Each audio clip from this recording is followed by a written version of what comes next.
Any group of parents that really wanted a school could have one, if they really wanted it badly enough.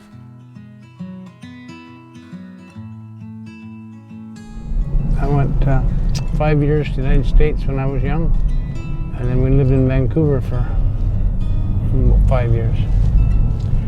Other than that, I've been here since the 50s. Mary and I had just moved back to Meadowridge. We had problem children, and we had no support from the school.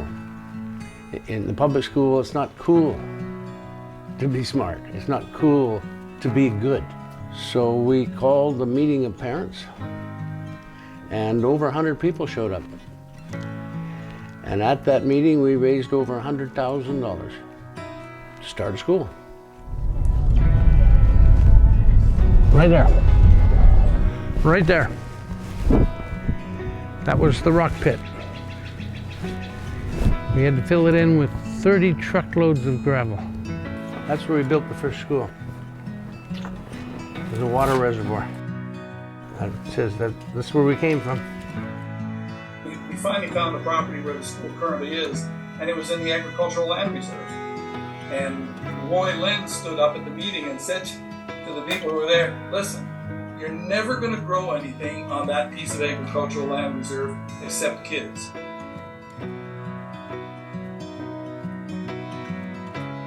The year that it was the 90s, and basically what had happened in the public education system, the teachers were in a very long strike, and my children, being teenagers, took advantage of, there was no accountability in the system, and they took advantage of sometimes not going to school. And my expectations of a parent was kind of shattered, so I basically decided to enroll and try and get them into Meadowridge. So for the first 2 years, it was very, very tough. You'd get no funding from the government at all. We ran bingos. We raised money all kinds of different ways. Well, we were all in. That's me in 1992. A very long time. So when I came for my job interview, I arrived and I went to the little house on the property, and there was no school here. It was just a dream. And it was a dream shared by a lot of parents who wanted something different from their children. So on the first day of September in 1992, one of the parents came in late with her 2 boys, and I remember her walking in the front door, and she looked up at the skylight, which was right at that front entrance, and she said, "Holy bleep, we did it." And honestly, that was a miracle. We built the field first. And right here is the first part. This was the start right here. We at one point had 6 married kids in there, and all the children went to the school.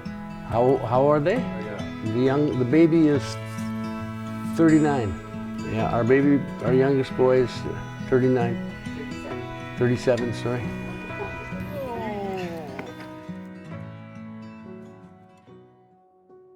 I didn't know my mom went to the school until I saw her photo in the atrium and I asked her about it.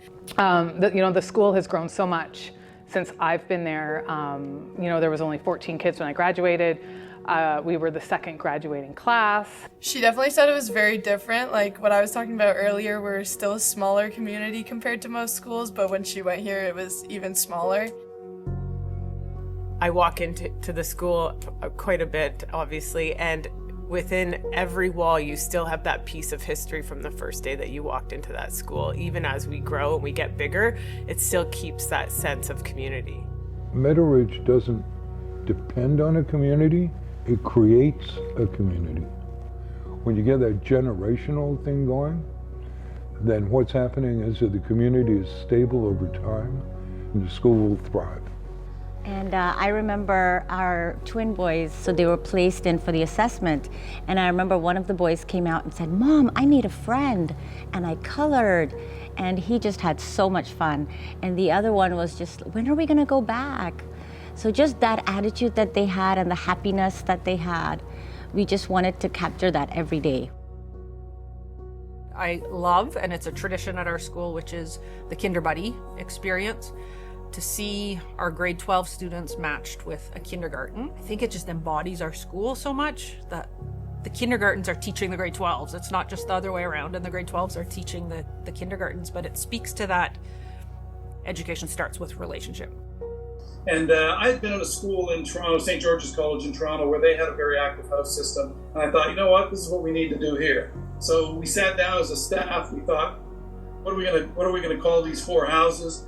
We took the bodies of water that were around, so Wannock Lake, Alouette Lake, Kanaka Creek, and the Fraser River, because that's the lifeblood, right? Water is the lifeblood of everything. So we said the house system is going to be the lifeblood of the school, and that the house system just became part and parcel of it. And again, you're in a house for life, and your brothers and sisters are in the same house, so people got pretty committed to the houses over time.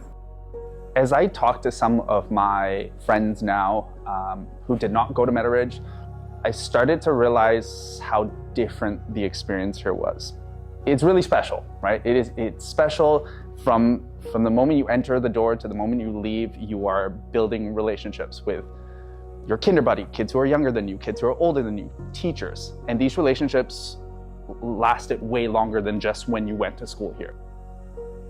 Being here for 30 years, obviously the school is very, very different.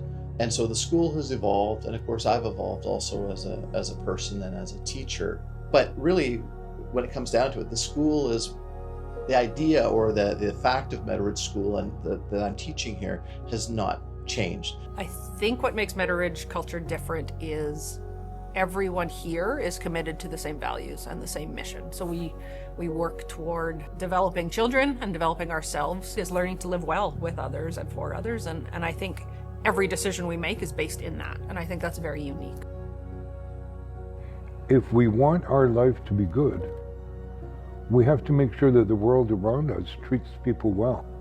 Everyone has a chance to be successful, to lead a good life. Being well-rounded, being involved in sports, being involved in theater and music. You know, they're learning so many cool things about technology. You know, they do robotics, they're part of the debate club. You know, I think they enjoy doing different things, and I think that's one of the wonderful things about the school is they get opportunities to learn things that we never got to learn, especially at their age. The academics do play a big role, right? Like, you do have to go to school, you do have to study, you do have to do as well as you can. But I think a lot of what I learned came from doing things, right? Like, the books will get you so far, but experiences will take you even farther. For so many kids at Meadowridge, for so many families at Meadowridge, I think really comes from discovering their passions. Who am I, and how am I going to impact the world? For me, this is the most important piece of that educational process. This is the start. I plan to go to the University of Liverpool to study medicine, which I'm really excited for, and I really hope to be maybe a child psychologist. As we do with students, like, you'll complain a lot about the workload, about how much school is, but as you come closer to the end, come closer to grade 12, like, take a second to just appreciate how far you've come and appreciate where you're going to be in a few years as well. Be able to watch my daughter graduate, it's going to be pretty cool. I'm going to need a lot more Kleenex. I am the emotional one. My son will graduate pretty soon. I'm thinking we're sending him out into the world, and, you know, is he prepared? Is he ready? And I feel like, yeah, because it did start here at Meadowridge, and year after year, he's learning, he's growing as a person, as a student, as an athlete. And I feel so confident that we can send him out into the world to live his life, to pursue his dreams, and that he had such a great foundation here at Meadowridge. So I do believe it does start here. I'm really happy that the school is so substantial that nobody anymore talks about whether the school will do well. The school is doing well and will continue to do well and better. I think we can do better. I think if we bring people together, if we bring the right teachers together, we bring the right students together, we can make a real impact. We can really change the world. And so I think that was the original philosophy, and it has just blossomed and grown into the place that Meadowridge is today. Yeah, that's legacy.